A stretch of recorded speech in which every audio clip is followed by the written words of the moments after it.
Veľa žien s tým má reálny problém, že sa nechcú zúčastňovať oslav alebo nejakých menších návštev u priateľov, kde ich čaká nejaké občerstvenie, lebo majú pocit, že zhrešia a ak si dajú niečo, čo nie je úplne možno zdravé a zároveň je to pre ne dôležité, že nechcú uraziť toho hostiteľa.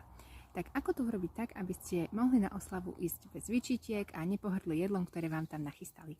Dnes vám dám také dva tipy. Prvý z nich bude, že ak idete na návštevu k niekomu domov, kde máte všetko občerstvenie na stole, prichystajte si jeden tanierik, na ktorý si naraz naložíte všetko, čo zjete. Vrátane sladkého, ak máte chuť. Nezabudnite tam ale pridať dostatok vlákniny, čiže zeleninu a ovocie, no a potom z každého rožku trošku. Tento tanier si vychutnajte s potešením a snažte sa viac medzi tým nezobkať. Tým pádom môžete toto jedlo nahradiť za jedlo, ktoré by ste bežne zjedli doma, napríklad za večeru. A druhý tip sa týka oslavy v reštaurácii, kde často ide o slávnostný obed napríklad.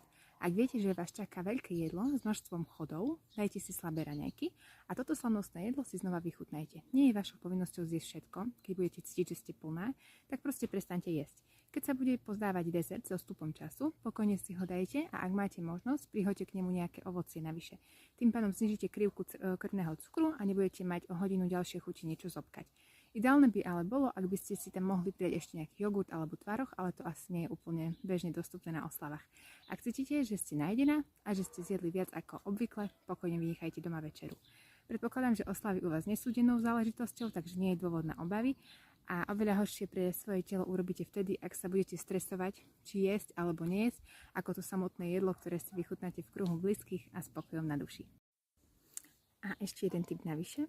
Nezabudnite sa prejsť. Ak máte možnosť po každom jedle, či už na oslave alebo po oslave, snažte sa využiť ten čas na nejaký adekvátny pohyb. Žiadny beh, žiadne ťažké turistické veci, ale normálna jednoduchá prechádzka, ktorá vám pomôže krvný cukor vstrebať tam, kde sa má a nebudete zbytočne naberať tukové zásoby tak, ako by tomu bolo, keby ste ten pohyb nemali. Ak vás zaujímajú ďalšie tipy, ako si manažovať svoju nadváhu, krvný cukor a všetky tieto náležitosti, budem rada, ak ma budete sledovať. Ahojte!